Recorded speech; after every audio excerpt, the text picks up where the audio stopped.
नमस्कार दोस्तों, मैं राजीव आपका हार्दिक स्वागत करता हूं हमारे एजुकेशनल प्लेटफॉर्म एग्जाम गंगा में। दोस्तों आजकल हिंदी में हम लोग क्या पढ़ रहे हैं, शुद्ध वर्तनी पढ़ रहे हैं। ठीक है, तो कुछ और मोस्ट इंपॉर्टेंट हमारे पास अशुद्ध वर्तनियां हैं जिसको हम लोग शुद्धिकरण करेंगे। ठीक है, तो ज़्यादा टाइम ना लेते हुए हम लोग स्टार्ट करते हैं। ठीक, अब देखिए पहला देखिए क्या लिखा है, अंतरस्थलीय लिखा है। ठीक है, अंतरस्थलीय, तो इसको कैसे शुद्ध करेंगे। ठीक है, जैसा कि मैं हर वीडियो में बताते आ रहा हूं कि आप अशुद्ध वर्तनी पे ध्यान मत दीजिए, जो शुद्ध वर्तनी उसी पे ध्यान देना है, जिससे क्या होगा दिमाग में लास्ट टाइम पे मोमेंट में आपको स्ट्राइक भी करता है। कभी कभी आदमी रिवाइज नहीं करता, लेकिन जो ऑप्शंस में आते हैं शुद्ध वर्तनी पे अगर बार बार फोकस करेंगे तो वो आपको करेक्ट हो जाएगा। ठीक है, तो इसको क्या लिखेंगे बताइए, अंतस्थलीय। ठीक है, याद रखिएगा अंतस्थलीय, हमेशा शुद्ध वर्तनी पे, जैसे ये शुद्ध है तो शुद्ध, ये अशुद्ध है। ठीक, आप ध्यान दीजिएगा। ठीक है, अब आगे चलिए, प्रतिद्वंदिता। प्रतिद्वंदिता तो क्या मतलब हुआ है, ऐसे लिखा हुआ था तो क्या होता है, प्रतिद्वंदिता लिखा होता है कि प्रतिद्वंदिता लिखा था बताइए, ये होता है। चलिए बता ही दो हमें, प्रतिद्वंद्विता होता है। ठीक है, प्रतिद्वंद्विता होता है। ठीक,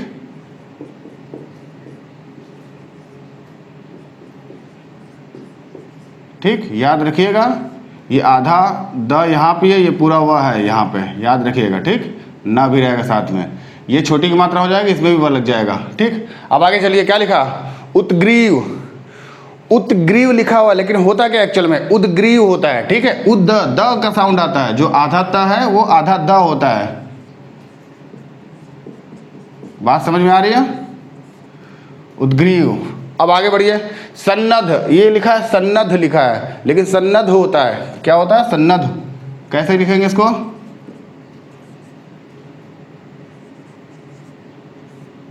ठीक है, बात समझ में आ रही है।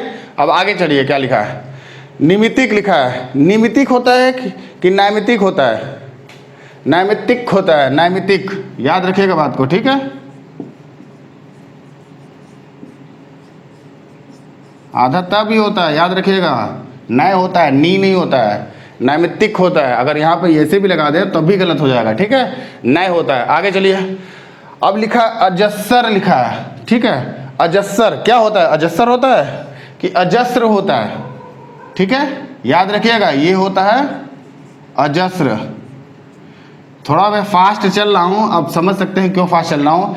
तरीका मैंने ऑलरेडी 4 वीडियो 5 वीडियो इसकी बन चुकी है, अब इसको सिर्फ रिवीजन के रूप में लिया जा रहा है कि फास्ट तरीके से इसका हम शुद्ध वर्तनी एक बार प्रोनाउंस में कर रहा हूँ कि आपके कान में सुनाई दे, आपके दिमाग में बैठ जाए। ठीक है, इसीलिए थोड़ा मैं ज़्यादा टाइम नहीं ले रहा हूँ, फटाफट इसको समाप्त कर रहा हूँ। ठीक है, आगे चलिए, ये क्या लिखा है, प्रकारांत। ठीक है, प्रकारांत क्या होता है, इसका मतलब बताइए, प्रकारांतर होता है। ठीक है, प्रकारांतर। ठीक, आ की मात्रा है, यहाँ र भी आगे आएगा। ठीक है, प्रकारांतर है। अब देखिए, व्यक्तिक। व्यक्तिक, अब व्यक्तिक आदमी बोलता है क्या होता है, व्यक्तिक, व्यक्तिक होता है कि व्यक्तिक होता है बताइए। देखिए ऑलरेडी पता चलेगा, जो लोग ऑलरेडी क्या है, वीडियो को पॉज करिए, सारे देखिए, हम हट जाते हैं, सारे को देखिए आप एक बार, सबके आंसर कमेंट करिए सही सही। ठीक है, चलिए आगे देखिए, क्या होता है, वैयक्तिक।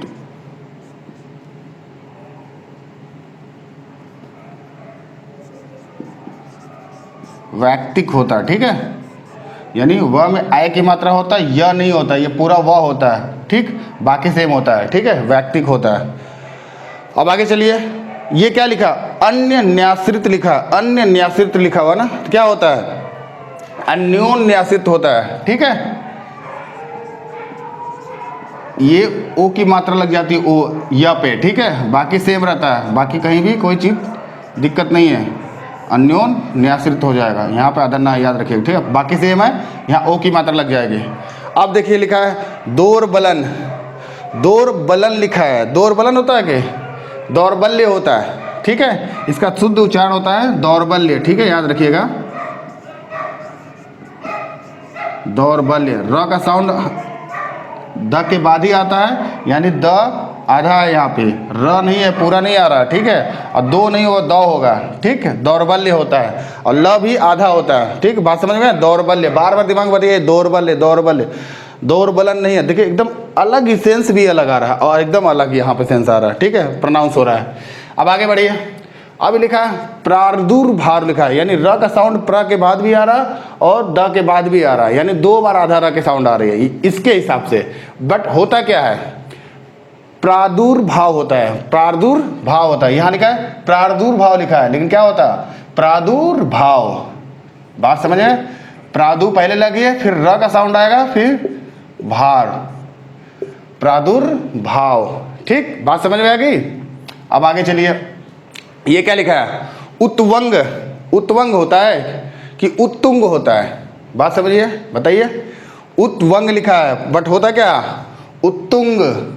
ये ता तो ठीक है लेकिन वह नहीं होगा, ये भी ता है पूरा, ये ऐसे लिखा है उत्तुंग होगा। ये उत्वंग है, ये उत्तुंग है। ठीक, अब आगे बढ़िए, ये क्या लिखा अधोपतन। अधोपतन ये कैसे लिखेंगे हम लोग, इसमें विसर्ग भी लगा हुआ, अधपतन। ठीक, पतन, संधि बताएंगे पढ़ाएंगे तो बताएंगे इसका मतलब, ठीक है। बाकी तो ये आपको समझे कैसे लिखा रहेगा, ठीक है। आपको कैसे लिखा है, अधोपतन नहीं है, अधपतन है, अधपतन। ठीक, अब आगे चलिए, अब देखिए क्या लिखा वर्तन या बर्तन, बर्तन या वर्तन, जैसे भी समझिए पढ़ के। आधा र का साउंड आ रहा है इसमें, बट होता क्या है, ये पूरा बर्तन होता है। बर्तन समझ रहे हैं ना, किचन का सामान बर्तन। ठीक, वर्तन नहीं होता, बर्तन होता है। अगर हम इसको ब लगा भी दें तब भी आ का साउंड नहीं आएगा, र का आधा साउंड नहीं है, पूरा साउंड होगा, बर्तन, बर्तन है। ठीक है, अब आगे चलिए सृष्टि। अब सृष्टि को समझ ही रह सकते हैं। अब ये सृष्टि लिखा है, ये लिखा सृष्टि लिखा हुआ। अब होता क्या सृष्टि। ठीक, इसमें ज़्यादा टाइम नहीं लेना है, इसको फटाफट करते हैं, दिमाग में याद रहे। श्र नहीं है, श्र नहीं है, ये स है और री लगा है, सृष्टि। अब देखिए चार दीवारी, जैसे किसी के चार दीवारी के अंदर मत जाओ, या किसी के चार दीवारी के आगे, मतलब किसी घर का चार दीवारी है तो क्या होगा, चहार दीवारी होता है, चहार दीवारी। बात समझ में आ रही है, चार दीवारी नहीं होते, इसको चहार पढ़िए, चहार। ये देखिए समझ, अगर जो जानता होगा तो लिख लेगा, बट जिन्होंने नहीं सुना होगा तो फटाक से ऑप्शन यही मार देगा। ठीक, लेकिन चहार होता है, चहार दीवारी, बाकी सी बार दीवारी वैसी होती है। अब देखिए पैतृक लिखा है, किसी की संपत्ति होती है खानदानी तो क्या होता है, पैतृक होता है कि पैतृक होता है। ठीक, पैतृक नहीं होता, पैतृक होता है। अब देखिए क्या लिखा है, ऐषणा लिखा हुआ है। ऐषणा होता है कि एसड़ा होता है, एसड़ा होता है। ठीक है, ध्यान दीजिएगा, ए की साउंड आएगी, यहाँ ए की साउंड आ रही है, यहाँ बस एक मात्रा का अंतर है। ठीक है, अब आगे चलिए, एकांतिक। ये एकांतिक होता है कि एकांतिक होता है। देखिए वहां पे मात्रा लगा दे, बट यहाँ पे नीचे नहीं लगा हुआ है। ठीक है, यहाँ पे क्या लिखा है, एकांतिक कि एकांतिक।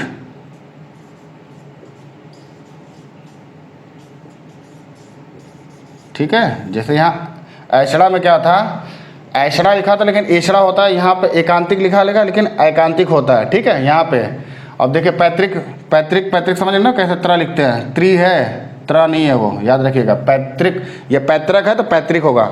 अब आगे चलिए, प्रवर्तनीय लिखा है, प्रवृत्तनीय लिखा हुआ, क्या होता है, परिवर्तनीय होता है, प्रवर्तनीय। जो यहाँ री का साउंड आ रहा है नीचे का, वो र का साउंड है आगे त पे। बात समझ में आ गई। अभी इस तरह से हमारा कुछ इंपॉर्टेंट और है जो हमने आज खत्म कर दिया, इसको ध्यान दीजिएगा। इसमें ऐसे कुछ वर्ड्स हैं जो आदमी नया बार सुना हुआ है, याद रखिएगा। सन्नधि, ये अजस्र, ठीक है, दौर्बल्य है आपका, उतुंग है आपका, ठीक है, ऐषणा है, इस तरह से। अब जैसे चहार दीवारी है, अधपतन, सारे के सारे इसमें ऐसे हैं जो आपको ने बहुत बच्चों ने बहुत कम बार सुना होगा। ठीक है, तो इस तरह से जो भी और भी इंपॉर्टेंट होंगे तो हम आपको बताएंगे। और इसके लिए आप एक काम करिए कि आप चैनल को सब्सक्राइब करके नोटिफिकेशन को ऑन कर लीजिए कि अभी हिंदी का पूरा कंप्लीट सिलेबस आपको मिलेगा। लेखपाल का भी एग्जाम आपको होने वाला है, पता ही आपको, तो इसमें भी आपको 2-3 नंबर आने वाला है। ठीक है, इसलिए ध्यान से पढ़िए और अपना नंबर को गेन करिए। ठीक है, अगर इस तरह से हमारा पढ़ाई वीडियो आपको अच्छा लगा तो वीडियो को लाइक करिए, चैनल को सब्सक्राइब करिए। मिलते हैं नेक्स्ट वीडियो में, तब तक के लिए धन्यवाद।